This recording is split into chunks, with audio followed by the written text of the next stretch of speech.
오늘은 로마서 15장 1절에서 6절 말씀을 가지고 행복이라는 제목으로 같이 은혜 나누기를 원합니다. 여러분, 어린 시절 때 우리가 이 보물찾기라는 것을 많이 해본 경험이 있습니다. 특별히 이제 초등학교 다닐 때 소풍을 가면 가장 인기 있는 시간이 바로 보물찾기였습니다. 소풍 막바지에 가서 선생님이 보물찾기를 시작한다고 외치면 모든 학생들이 와 하고 달려갑니다. 그리고 이것저것을 다 뒤지면서 보물을 찾으러 다닙니다. 한참을 뒤지다가 하얀 쪽지, 종이 쪽지를 발견하면 소리를 칩니다. 보물 찾았다라고 소리를 칩니다. 여러분, 저는 한 번도 보물찾기에 성공해 본 적이 없습니다. 지금까지. 여러분, 성공해 보셨습니까? 보물찾기. 친구들은 보물찾기를 이 보물을 너무 많이 찾습니다.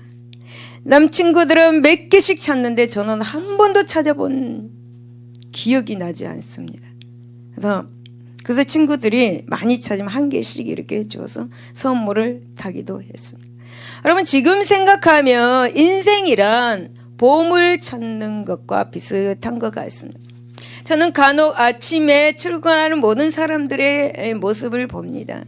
그 모습을 보면서 여러 가지 느낌을 받습니다. 과연 어떤 생각을 가지고 저 사람들은 살아가는 것인가?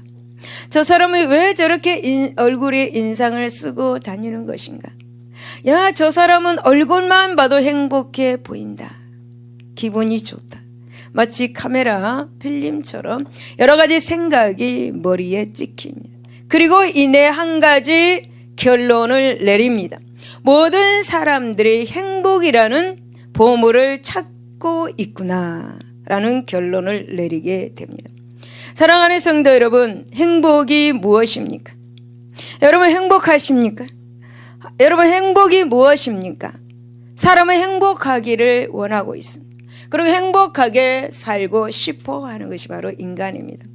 그러나 여러분, 막상 제가 여러분에게 행복이 무엇이냐고 묻는다면 쉽게 대답하지를 못하는 것 같습니다. 어떻게 그 행복을 얻을 수 있냐고 물어보면 입에서 뱅뱅 말을 돌릴 뿐입니다. 어떤 사람은 아예 행복이라는 보물을 포기하고 살아가는 사람도 있습니다. 행복은 나와 전혀 상관이 없다. 나는 이렇게 힘들게 살아가고 있는데 무슨 행복이냐? 배부른 소리 하지 말아라 라고 그렇게 말하는 사람들도 있습니다. 철학자 볼테르는 불행의 말을 남겼습니다. 나는 차라리 세상에 태어나지 않았더라면 좋았을 것을, 나는 지옥에 가는구나 라고 그렇게 처절한 말을 남기고 떠났습니다. 게테와 같은 사람도 75세의 생애를 마감하면서 이렇게 한탄했습니다. 결국 나의 생애는 괴로움과 일 외에는 아무것도 없었다라고 그렇게 한탄하며 죽었습니다. 모든 사람들이 행복했다라는 말을 하지 않습니다. 모두들 불행했다라고 그렇게 말을 합니다.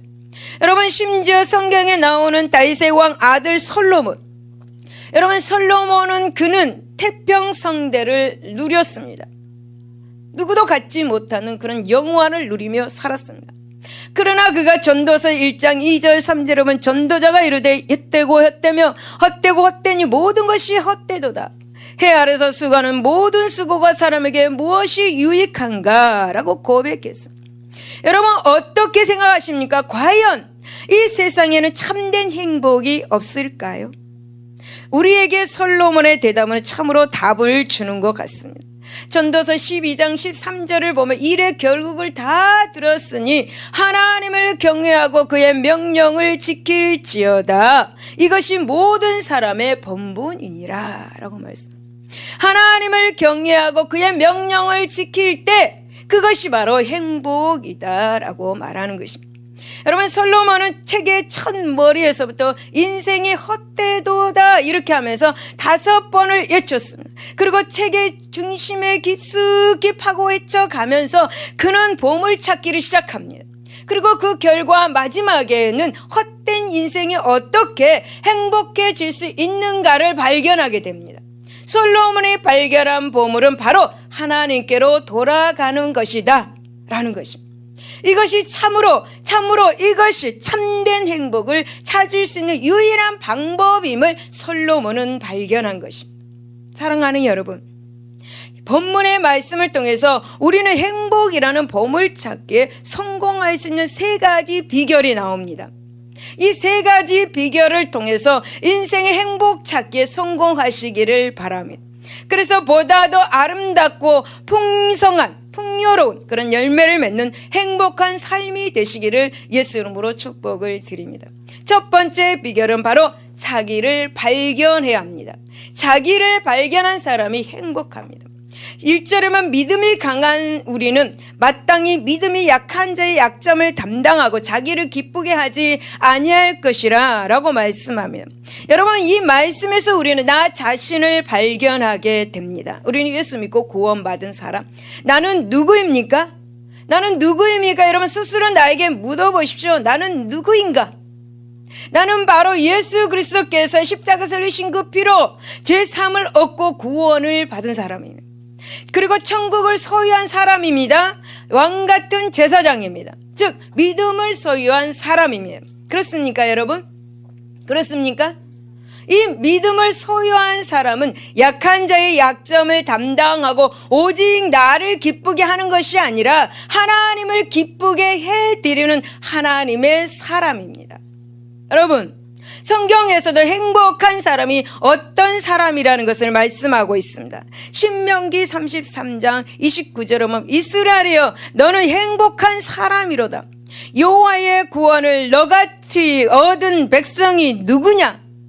너같이 여호와의 구원을 얻은 백성이 누구냐? 그는 너를 돕는 방패시오 내 영광의 칼이시로다. 내 대적이 내게 복종하리니 네가 그들의 높은 것을 밟으리로다 라고 말씀하며, 그러니까 우리는 예수 믿고 구원받는 것이 바로 행복이다라는 거예요. 할렐루야, 아멘. 또 하나님이 우리의 방패와 영광이 되고 또 우리의 대적을 파괴시키고 또 우리가 높은 곳에 올라가게 하신 분이 계시니 우리는 행복자로다 라고 그렇게 말씀을 하고 있는 것입니다. 여러분 행복하십니까? 구원받았으니 행복한 겁니다. 할렐루야. 여러분 우리는 예수의 피 안에서 행복한 사람이기 때문에 누구에게도 정죄함을 받지 못합니다. 누구에게도 정죄를 받지 마시기를 바랍니다. 왜? 나는 예수 믿고 구원받은 사람이고 행복한 사람이기 때문에 절대 다른 사람에게 정죄를 받지 마시기 바랍니다. 로마서 8장 1절 2절을 보면 그러므로 이제 그리스도 예수 안에 있는 자에게는 결코 정죄함이 없나니 이는 그리스도 예수 안에 있는 생명의 성령의 법이 죄와 사망의 법에서 나를 해방하였습니다. 할렐루야. 여러분 저는 행복합니다. 때로는 말할 수 없는 상황들이 있을지라도 저는 행복합니다. 왜냐하면 예수 그리스도 안에서 저를 발견했기 때문입니다. 예수 그리스도의 피가 내 몸속에서 흐르고 있기 때문입니다. 그 피가 나를 정결케 했기 때문입니다. 저 안에는 생명의 성령의 법이 있기 때문에 저는 행복합니다. 여러분 안에도 다 이게 있습니다. 생명의 성령의 법이 있습니다. 나를 정죄할 자가 없습니다. 왜요? 생명의 성령의 법이 내 안에 있기 때문에 저는 행복한 거예요. 여러분, 사랑하는 여러분, 정죄를 받게 되면 행복해질 수가 없습니다. 그렇잖아요. 그러니 오늘부터 이 로마서 8장 여러분 이 말씀을 1장 2절 이 말씀을 마음 깊이 새기시기를 바랍니다. 마음 깊이 새기시고 이 말씀만 붙잡고 있어도 여러분 자유해질 수 있고 행복해질 수가 있습니다. 이 말씀은 내 자신이 어떤 존재인지 알 수가 있는 말씀입니다. 내가 어떤 존재인 것을 알 때 여러분 저와 여러분은 행복해지는 것입니다. 본문 로마서는 바울이 기록했습니다. 이 바울은 어떤 인물입니까? 여러분 바울은 예수 믿기 전에 자기 자신을 이렇게 표현하고 있습니다. 디모데전서 1장 13절에서 15절을 보면은 내가 전에는 비방자요 박해자요 폭행자였으나 라고 이렇게 말합니다. 여러분, 그리고 이렇게 말합니다. 그가 예수 믿고 나서는 세상에 마땅히 죄인 중에 내가 괴수다라고 그걸 깨달은 거예요. 여러분, 구원받기 전에 바울의 모습에 더욱더 자세하게 말합니다. 빌립보서 3장 5절 6절을 보면 내가 8일 만에 할례를 받고 이스라엘의 족속의 베냐민 지파요 히브리 중에 히브리뇨 율법으로는 바리새인요 열심으로는 교회를 박해하고 율법의 의로는 흠이 없는 자다 라고 그렇게 말하면, 여러분, 바울은 소위 출세가 보장되는 그런 인물입니다. 그는 당대 어떤 사람입니까? 최고 학자 가말리엘의 문화에서 유대교 정통 학문을 배운 엘리트였습니다. 여러분, 뿐만 아닙니다. 로마 시민권을 가지고 있을 정도로 사회적 지위가 보장되었던 사람이다. 세상적인 기준으로 바울은 얼마든지 내 자랑을 할 수가 있습니다. 그런데 보십시오. 사도행전 9장에서 보면 바울이 다메섹으로 그리스도인들을 잡기 위해서 떠납니다. 살기 등등한 바울의 모습을 한번 생각해 보십시오. 그리스도인들을 잡아서 감옥에 가두는 일, 그가 하는 일입니다. 여러분, 누구도 바울이 길에서 인생의 대전환점을 맞이할 것이라고는 상상하지 못했을 것입니다. 죽음을 앞두고 있는 그가 살아날 것이라는 거 상상을 하십니까? 여러분? 근데 바울은 그곳에서 부활하신 예수 그리스도를 만났습니다. 영광 중에 나타나신 주님을 본 것입니다. 그리고 과거에 자신이 알지 못했던 새로운 세계를 알게 됩니다. 빌립보서 3장 7절에서 9절을 보면 그러나 무엇이든지 내게 유익하던 것을 내가 그리스도를 위하여 다 해로 여길 뿐더러 또한 모든 것을 해로 여기며 내 주 그리스도 예수를 아는 지식이 가장 고상하기 때문이다 라고 말합니다. 그리고 그는 이렇게 말하는 모든 것을 잃어버리고 배설물로 여기면 그리스도를 얻어서 배설물로 얻었다. 그 안에서 발견하려면 내가 가진 은혜 율법에서 난 것이 아니요 오늘 오직 그리스도를 믿음으로 말미암아 곧 믿음으로 하나님께부터 난 의라 이렇게 말씀하고 있습니다. 사랑하는 성도 여러분, 얼마나 놀라운 고백입니까? 지금 바울은 옛날에 모든 것을 버렸다고 말합니다. 옛날에 그 많던 것들을 다 잃어버렸다고 말합니다. 해로운 것으로 알게 되었다고 말합니다. 그뿐이니까 배설물같이 여겨버렸다라고 말합니다. 어떻게 이렇게 놀라운 고백을 하게 되었습니까? 여러분, 그것은 바로 바울은 예수 그리스도를 아는 지식이 가장 고상함을 알았기 때문입니다. 예수 그리스도를 얻고 그 안에서 발견되는 것이 참 행복임을 깨달았습니다. 바울이 예수 그리스도만이 행복을 줄 수 있는 분이라는 것을 깨달았습니다. 모든 것을 버렸습니다. 우리는 바울이 얼마나 행복한 사람인지를 바울의 편지를 보면서도 잘 알 수 있습니다. 바울이 편지를 기록할 때 상황은 아주 어렵습니다. 바울의 환경의 상황이 이루 말할 수 없는 그런 형편이었습니다. 그럼에도 불구하고 그는 다음과 같이 고백합니다.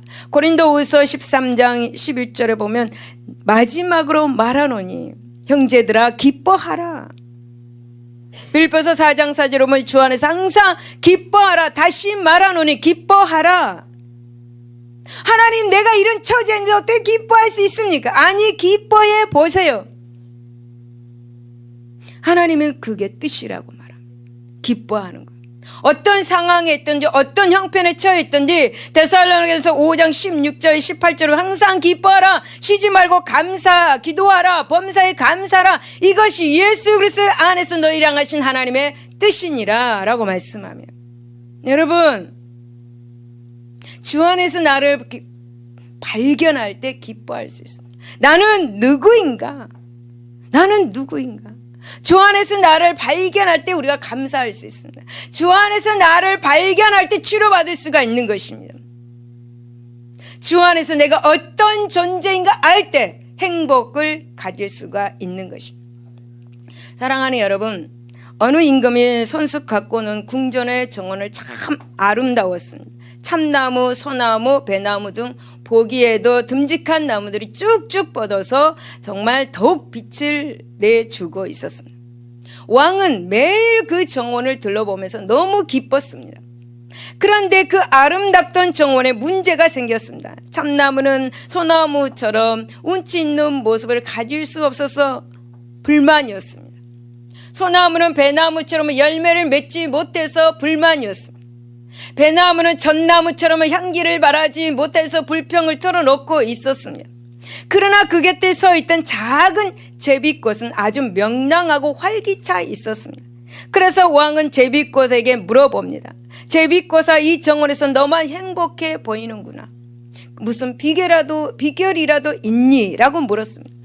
제비꽃은 행복한 미소로 대답했습니다. 저는 큰 나무들보다 작고 보잘것없는 줄 압니다.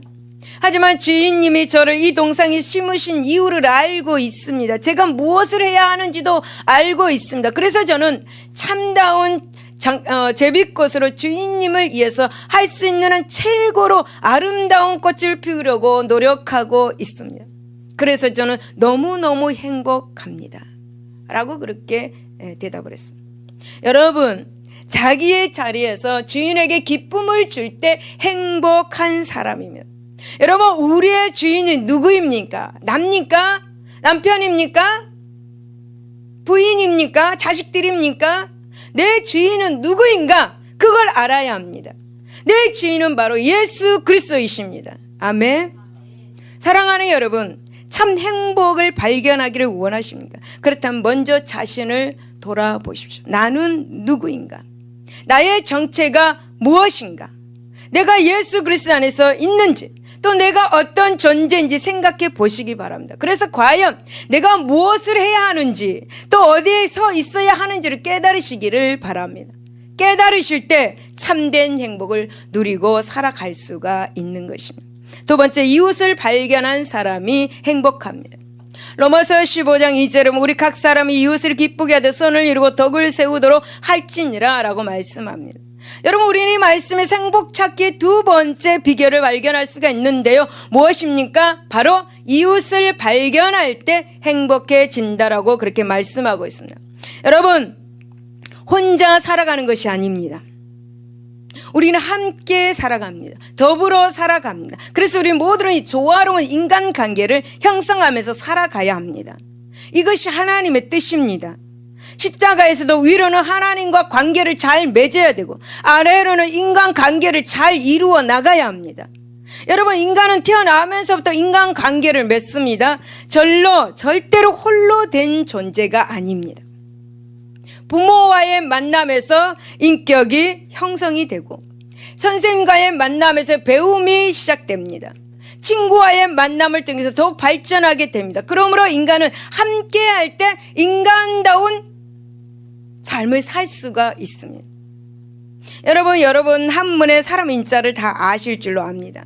한문의 사람 인자, 하나와 하나가 앞에서 둘이 되고 그들이 서로 기대어 의지하고 있는 모습을 형상화한 것입니다. 이것이 바로 우리 인간관계라는 거예요. 사도 바울은 1절 2절에서 기쁨이라는 말을 통해서 인간관계를 표현하고 있습니다. 이웃과 기쁜 관계를 갖고 있는 사람이 참 행복을 찾을 수 있는 사람이라고 지금 강조하고 있는 것입니다. 여러분, 요즘 여성들의 결혼관이 바뀌었다고 합니다. 얼마 전까지만 해도 키도 크고 돈도 많아야 되고 정말 매력 있는 사람, 가장 인기 있는 배우작감이었다고 합니다. 그러나 요즘은 이 세 가지를 갖추어도 이것 하나가 빠지면 폭탄이 된다고 합니다. 바로 유머입니다. 상대방을 웃기고 나를 기쁘게 해줄 수 있는 사람이 최고 인기라고 합니다. 배우자로. 어떤 영국 교육안의 발표에 의하면 사람은 하루에 7번씩 눈물이 나도록 웃어야 한다라고 연구 발표가 나왔습니다. 어떻습니까? 유머 있는 사람이 한 명만 있어도 그 분위기가 좋아집니다. 금세 좋아집니다. 짜증을 내다가도 모두들 유머 하나로 웃음을 터뜨리게 됩니다. 그러나 어떻습니까? 불평하는 사람, 불만을 입에 달고 있는 사람은 순식간에 그 주변을 어떻게 합니까? 오염시켜 버립니다.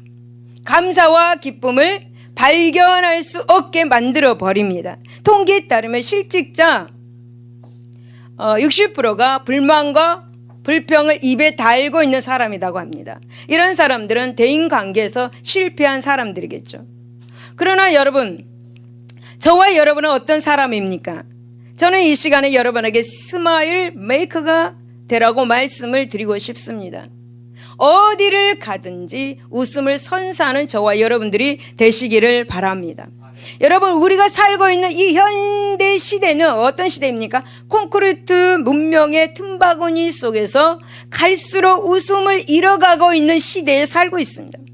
옆집에 누가 사는지도 모릅니다. 이웃 사촌은 이미 죽을 사촌으로 된 지 오래입니다. 어느새 우리들도 이런 분위기에 물들어 버리고 많은 것을 보게 됩니다. 여러분, 옛날에는 어땠습니까? 집에서 뭐 음식을 하나만 해도 옆에 집을 갖다 주고 그 두루두루 다 나눠 먹었습니다. 근데 지금은 나만 먹고 살자, 우리 가족만 먹고 살자, 이런 시대가 된 거예요. 그러나 여러분, 오늘 이 시간부터 한번 이웃과의 관계를 재발견하시기를 바랍니다. 마가복음 9장 50절에 보면 소금은 좋은 것이로되 만일 소금이 그 맛을 잃으면 무엇으로 짜게 하리요? 너희 속에 소금을 두고 서로 화목하라 하시니 라고 말씀합니다. 이 말씀은 이웃과 화목하라고 말씀하는 거 있는 거죠. 여러분, 성경은 그리스도인들은 세상에 빛과 소금이라고 그렇게 우리에게 말씀하고 있습니다. 이 말씀은 오늘날 대인관계에서 더욱 중요하게 적용될 수 있는 말씀입니다. 이 말씀을 통해서 우리는 세상과의 관계, 이웃과의 관계를 새롭게 할 수가 있어야 합니다. 여러분, 세상 사람들은 기독교인들을 어떻게 말하는지 아십니까? 이 기독교인들은 폐쇄적이다, 자기밖에 모른다 라고 그렇게 말하는 사람들이 너무나 많이 있습니다. 여러분, 실제로 많은 그리스도인들이 자기 중심적인 경건에 빠져 있는 것을 부인할 수가 없습니다. 이기주의 자기 생각만 하고 삽니다. 그래서 네가 나를 이해하면 돼 라고 말합니다. 정작 본인은 상대방을 이해하려 하지 않고 너만 나를 이해하면 돼, 그럼 모든 것이 잘 돼, 이렇게 말합니다. 아니, 서로 한 발짝씩 물러서면서 양보하면서 이해하고 살아야만이 행복을 누리고 살아갈 수가 있는 것입니다. 여러분, 우리는 서로 좋은 방법으로 얼마든지 사람의 마음을 행복하게 만들 수 있습니다. 단지 우리가 그것을 발견하지 않고 실천하지 않기 때문에 못하는 것이죠. 이기적인 마음을 가지고 있기 때문입니다. 여러분, 옛날에 시골에서 물지개나 물동이를 치는 모습을 우리는 알 것입니다. 연세 드신 분들이 시골에서 살 때 물 이고 다니고 물 지고 다녔습니다. 그래서 이 말씀을 제가 작성할 때 장로님께 이렇게 물어봤습니다. 장로님, 물지개 저 봤어요? 물동이 이어봤어요? 라고 물었습니다. 네, 다 해봤다고 그래요. 그런데 물동이를 이을 때 장로님 하시는 말씀이 물동이를 이을 때 모가지가 부러진대요. 모가지가 부러지도록 아프다고 그렇게 말을 하더라고요. 그래서 제가 그 말을 듣고 너무 많이 웃었습니다. 엔돌핀 팍팍 돌았습니다. 여러분, 웃기지 않습니까? 이렇게 웃긴 말을 해도 웃지 않는 것이 현 시대 사람이에요. 한번 웃어보세요. 모가지가 부러지는 것 같다. 우리는 목이라고 그러는 모가지라고, 모가지. 예. 웃지도 않잖아요. 예. 제가 웃기게 하지 않습니까? 웃지도 않잖아요. 웃어보세요. 네. 저는 물동이를 이어봤습니다. 정말 모가지가 부러지는 것 같아요. 예. 여러분, 물지개나 물동이를 나를 때 꼭 필요한 것이 있습니다. 그것은 나뭇잎이나 나무 토막입니다. 그래서 이것은 어디에 쓰는 것일까? 물통에 넣어서 물이 출렁거리는 것을 막는 것입니다. 이것이 귀찮다고 하는 사람은 10중 8구 물을 흘립니다. 이고 가다가 물을 흘리죠. 그런데 싫더라도 습관적으로 넣게 되어 있습니다. 사랑하는 여러분, 우리가 바로 나뭇잎과 나무 토막이 되어야 합니다. 세상의 문화 속에서 더 나쁜 물이 넘치지 않도록 우리가 기도해야 합니다. 이 나무 토막과 나뭇잎의 역할을 해야 합니다. 여러분, 등대가 빛을 내기 위해서 등대지기가 필요합니다. 그렇죠? 가정에서도 행복지기가 필요합니다. 여러분, 행복하기 위해서는 행복한 자가 가정에 있으면 모두 행복해집니다. 왜 그런지 아세요? 그 행복의 물이 넘치기 때문에, 흐르기 때문입니다. 여러분 마찬가지로 세상이 행복하기 위해서는 우리가 행복지기가 필요합니다. 세상이 썩지 않고 참 행복을 찾기 위해서는 우리가 필요합니다. 예수 믿고 구원받은 사람들이 필요합니다. 여러분 이웃을 한번 칭찬해 보십시오. 지금 옆에 있는 사람을 칭찬해 보십시오. 분명 행복해질 것입니다. 칭찬하면 웃음이 미소가 지어지잖아요. 그건 행복한 거 아닙니까? 그렇습니다. 여러분 우리는 이웃의 불행을 막는 행복지기들입니다. 남에게 행복을 줄 때 나도 행복해지고 삶이 행복해지는 것입니다. 여러분 이웃은 내 가족과 옆에 있는 사람입니다. 모든 사람이 다 내 이웃입니다. 그러므로 주님께서 마태복음 22장 37절에서 39절에 하나님을 사랑하고 내 이웃을 내 몸과 같이 사랑하라 라고 그렇게 명령하신 이유에 대해서 우리는 항상 묵상하고 실천을 해야 할 것입니다. 세 번째는 예수 그리스도를 발견한 사람이 행복합니다. 로마서 15장 5절에 보면은 바울은 이제 인내와 위로의 하나님이 너희로 그리스도 예수를 본받아 서로 뜻이 같게 하여 주사라고 그렇게 말씀합니다. 여러분 예수님을 발견하기 위해서는 서로 뜻을 같이 해야 합니다. 서로 뜻을 같이 하여는 생각을 같이 하는 것 그리고 같은 태도를 가지는 것을 말을 하고 있습니다. 그런데 여러분 서로 생각을 같이 하기 위해서는 바로 예수 그리스도를 본받아야 서로 생각을 같이 할 수가 있습니다. 이렇게 생각을 같이 할 때 행복하게 되는 것입니다.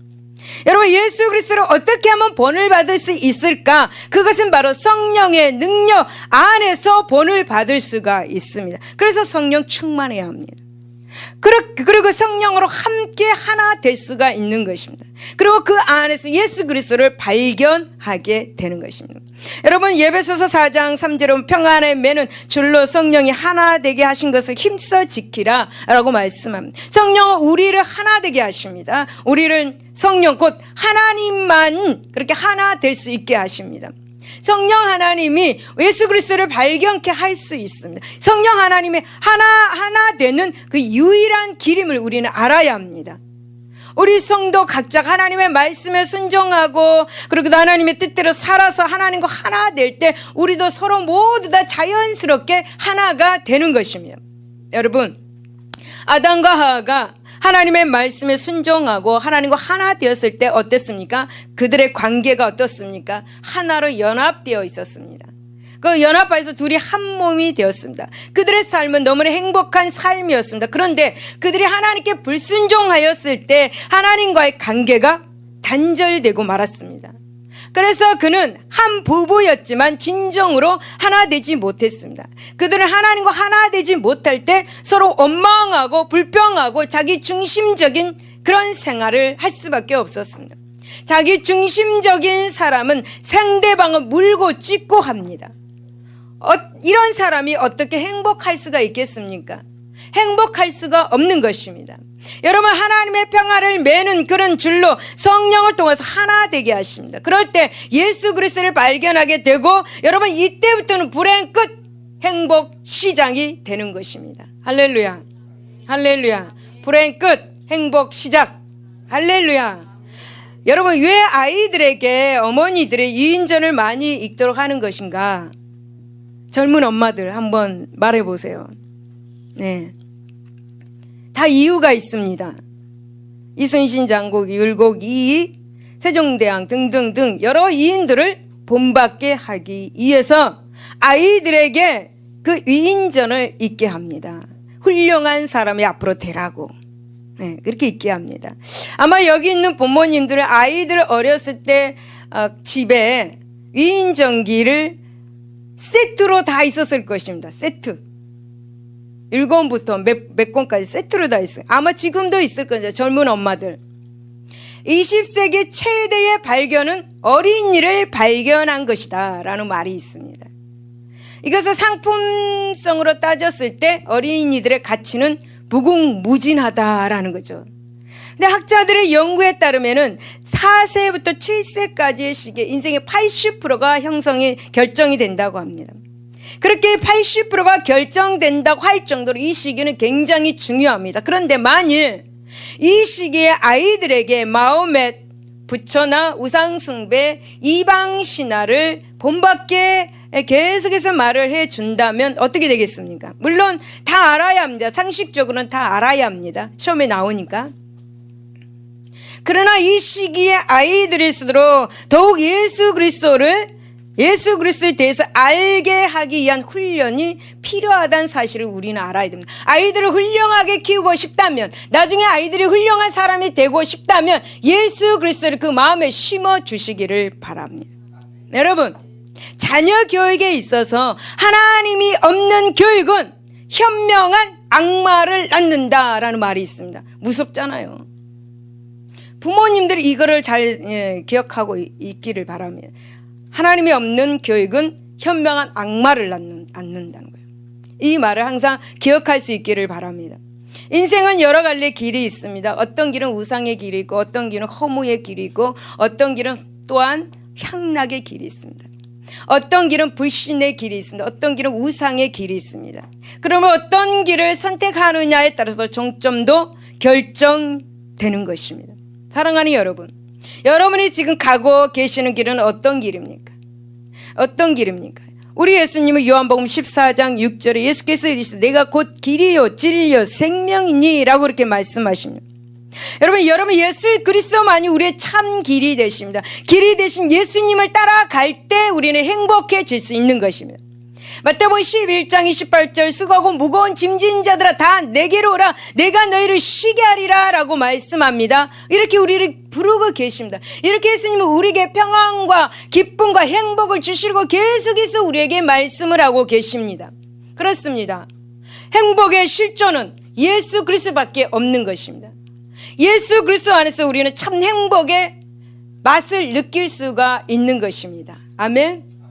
사랑하는 여러분, 스코틀랜드의 외과 의사 짐 심슨은 많은 새로운 약을 발견했습니다.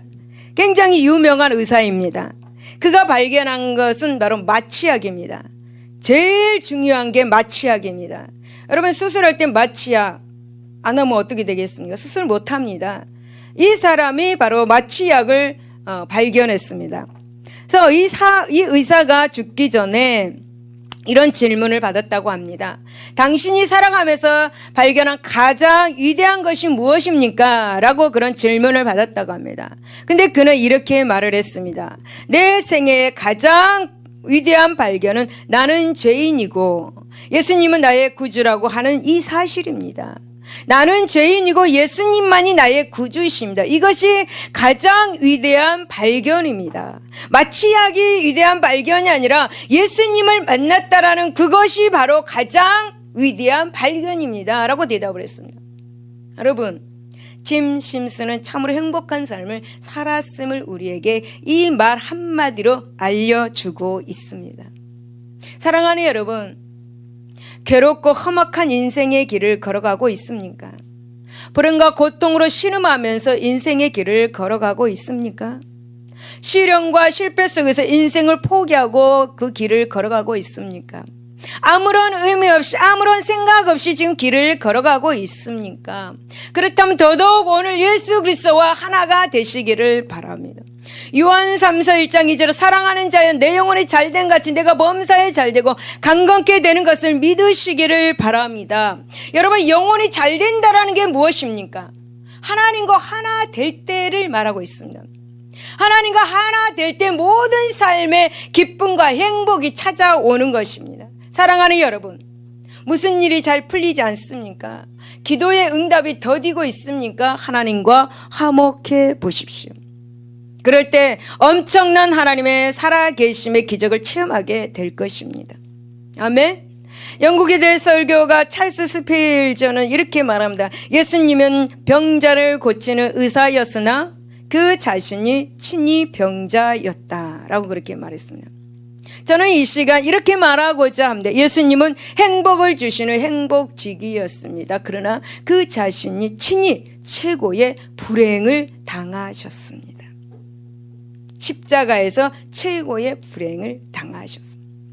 왜? 예수님은 우리에게 행복을 주시기 위해서 친히 십자가에서 불행을 당하셨습니다. 그에게는 불행입니다. 그러나 우리에게는 행복을 주는 것입니다. 그러므로 여러분, 참 행복은 예수 그리스도로 말미암는 것을 믿으시기를 예수 이름으로 축원을 드립니다. 결론입니다. 여러분, 포항제철은 세계에서 유명한 회사입니다. 그래서 여기서 만들어지는 철광석 중에 특별히 자력이 아주 강한 것이 있다고 합니다. 그것은 바로 알리코라고 하는 것인데, 니켈과 코발트 그리고 알루미늄으로 합성된 합금이라고 합니다.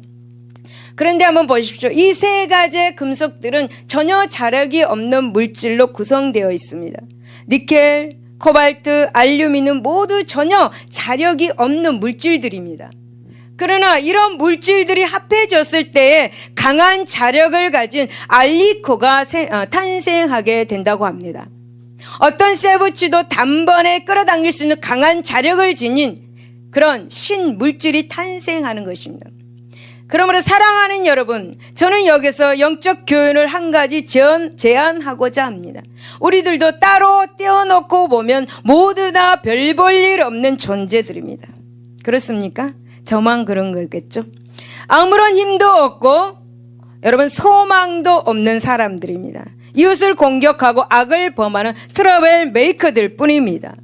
그런데 우리가 교회라는 이 공동체의 이름으로 묶일 때 어떤 기적이 일어납니까? 알리코와 같은 신물질이 변화가 됩니다. 신물질로. 그리스도 예수 안에 있을 때 강한 힘을 얻게 된다라는 것입니다.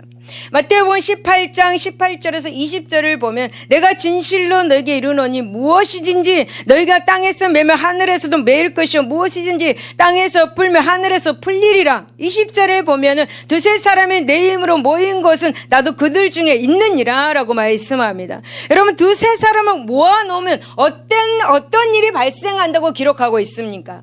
여러분, 땅에서 매면 하늘에서도 매고 땅에서 풀면 하늘에서 풀리는 역사가 있다라는 것입니다.